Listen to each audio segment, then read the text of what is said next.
This vacation to Des Moines, Iowa had started off last Thursday the 20th, and here it was already Monday the 24th. In a few more days, I'd be leaving and heading back to California. I'd only been here for a short time, but not once did I take my foot off the pedal. In fact, you could say I've been as busy as a beaver. No offense.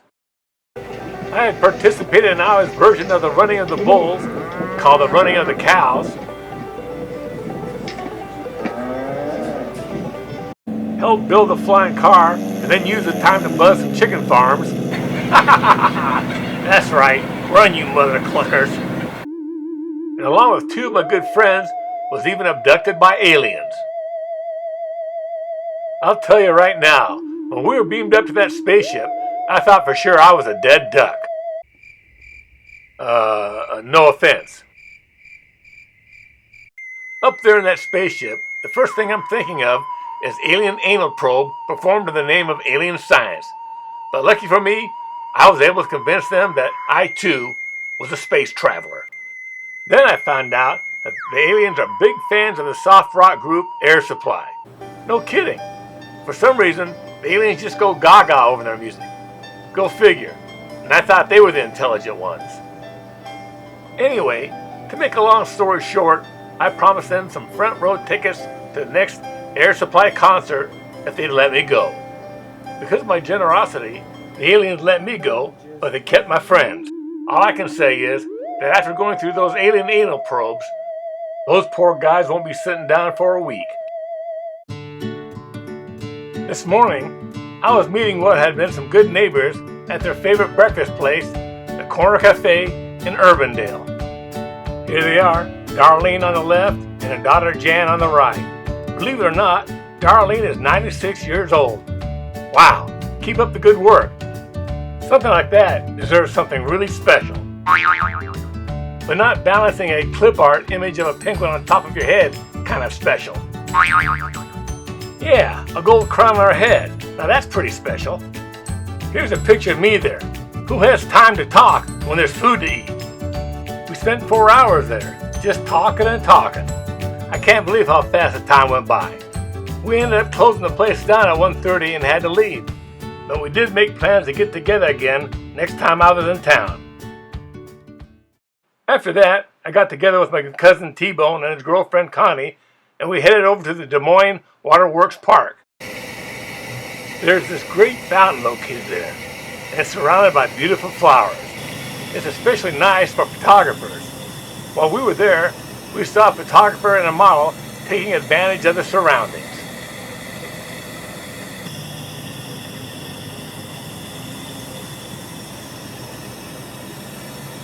Also at the Waterworks Park is this underground pedestrian walkway with its ever-changing lights. Some people say the lighting provokes an inner peace in the individual. Me? I say the lights are psychedelic and bring on flashbacks from past acid trips. There I am. I'm over there now. I'm not here anymore. My hair's green and I'm a tree. What's your name, son? You can see my name if you look hard enough. Come on now, what's your name? Don't you know my name? My name's Blue Boy. What do you think, Joe? Cartwheels? Not now, Bill. I'm too old to be doing cart. Wait a second. You ever see anybody this torn up? I think you took a stroll through that psychedelic walkway at Waterworks Park. On the way over to our next destination, we came across this great mural, and this is only part of it. And here's where we were headed, the Lucky Horse, featuring beer and burgers.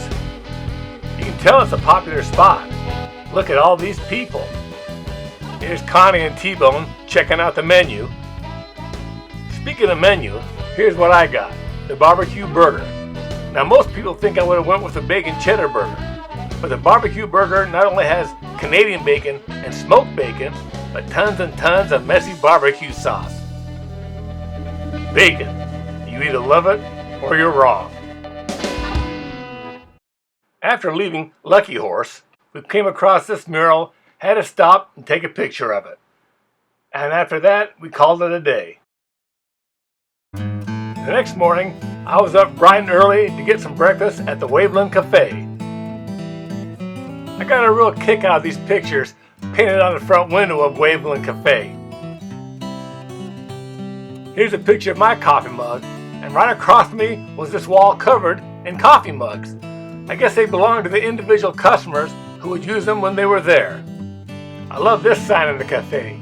Mind your own biscuits and life will be gravy. And speaking of biscuits and gravy, that's exactly what I had for breakfast there.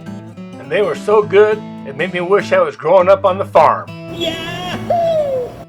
Next, I headed over to Ankeny, Iowa to see an old friend, Kevin Carlson.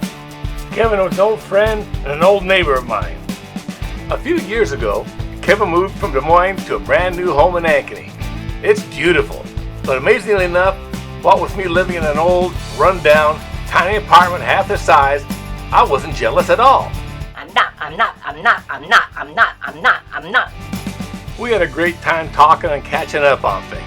Hell, we were talking so much that we ended up having lunch and dinner out. After leaving Kevin's place, I headed to downtown Des Moines.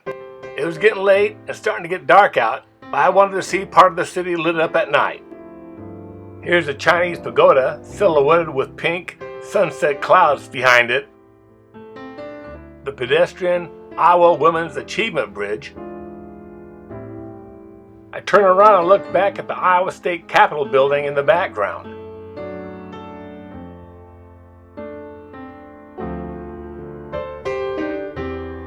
Halfway across the bridge is this multicolored walkway.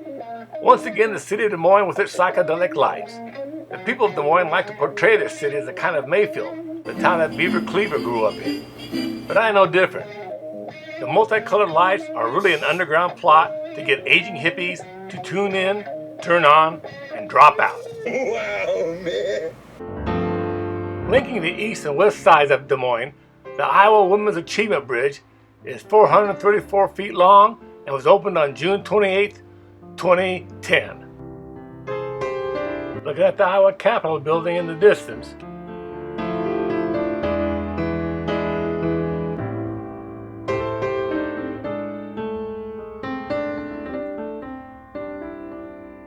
A couple blocks away from the bridge is this lit up artwork. I never did find out what it was called, but it was something to look at. After that, I headed back to my motel and got a good night's sleep. Today was Wednesday, July 26th, my last full day in Des Moines, and I had a lot of things to see and a lot of people to do. First things first, I drove over to my old stomping grounds when I was a kid, the Oak Park Highland Park area of Des Moines.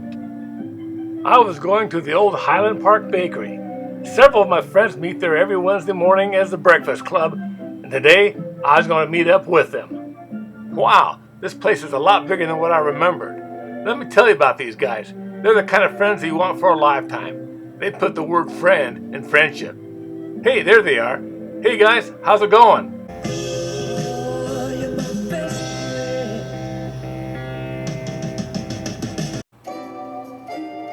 We all had a great time talking and remembering things from the past. In fact, we talked so much that once again, I closed the place down. Outside, I said goodbye to my friends Bill Burr and Dave Thomas. I probably wouldn't see them again until the next reunion in 5 years. Driving to my next destination, I passed by the old French Way Cleaners, located just around the corner. Even as a kid, I was impressed by the architecture of this place. It was built in 1924, but closed down in 2018. Now it will become a mixed-use building sometime in the future. It was already after 1 p.m., and I was hungry, so I headed over to Smitty's to get a tenderloin sandwich for lunch. Located on Army Post Road, I'd had several people recommend this place, and I'm glad that I listened. The tenderloin and onion rings were excellent and almost illegal that they were so good. Feeling full but happy, I hooked up with my cousin T-Bone and Connie, and we headed over to Louie's Wine Dive. We stepped inside and the place was jumping. We weren't that late, but it was packed to the rafters. Here's a picture of the appetizer that I got. It was homemade potato chips dusted in cheese with 3 dipping sauces. You can't beat it.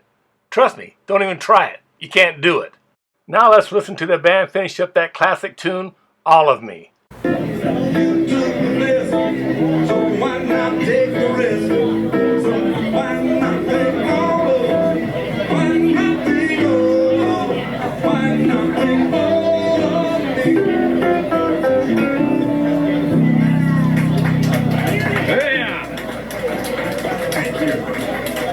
After a while, we moved on to the Greenwood Lounge to hear some more music. We went from jazz to more of a funky blues. The Greenwood Lounge is one of the oldest bars in Des Moines and was established in 1933. The Greenwood Lounge is praised as being the best dive bar in Des Moines, and I'd have to say that it lived up to that reputation. We were there for the good booze, the good vibes, and hear the band simply called Friends play.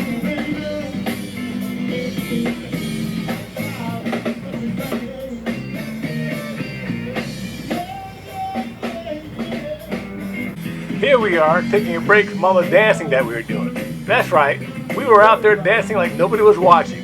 Ow! From left to right, that's me, Connie, and T-Bone.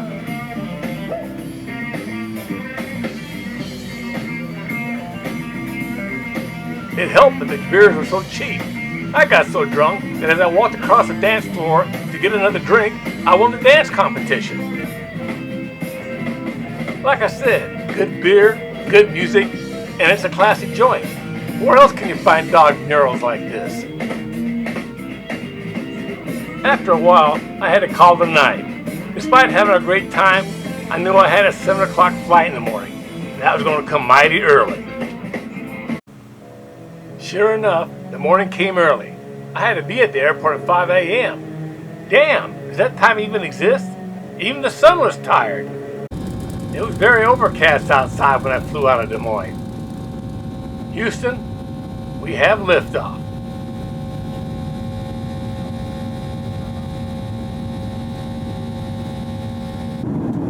Looking out the window, somewhere between Denver and Los Angeles. And finally, I made a complete circle. I was back at the Burbank Airport where I'd first started off. This is the end.